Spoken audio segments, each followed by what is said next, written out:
Okay, so welcome everyone. I'm Config Jason, and this is the last episode of my beginner series, and it's actually about how to figure out if you're still in what I call layer 1 in my purpose in crypto video.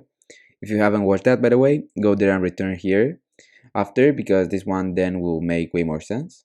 And the transition to layer 2 now means that you'll be taking everything related to the industry a bit more seriously, and not just as something you wanted to get into. It's also not enough to just listen to everything I said, but you need to apply into practice everything for some time. And it took me months of progress to have an idea about what I was going to specialize about.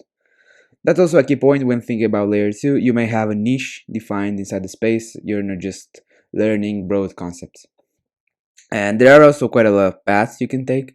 And just for the sake of giving some examples, you can be a day trader and learn about order flow. You can dive into DeFi and explore different opportunities than the ones presented in centralized exchanges. You can even come out as a builder and make your own products. There's literally so much to do, and even if it's not directly related to clicking buy and sell buttons. When you start focusing on just one thing is when you know that you're transitioning to layer 2, basically.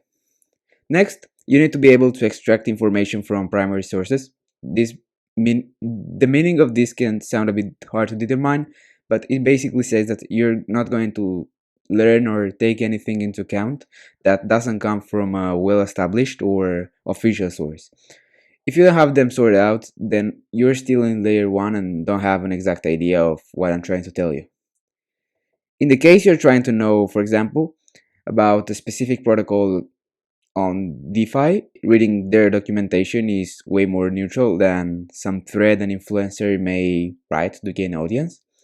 If you're a day trader, on the other hand, you have a common sense to make a difference between grifters and people actually teaching something. In short, you have to be independent enough for your conclusions, and that comes with experience.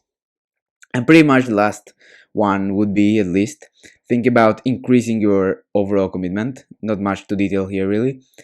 Now, as a closing remark, I have decided to make this episode considerably shorter than usual, as it's meant to be a recap of everything else, and because someone who's already specialized and knows their direction doesn't care as much about validation and wants just straight to the point content. That being said, I hope you enjoyed this last bit of information for beginners.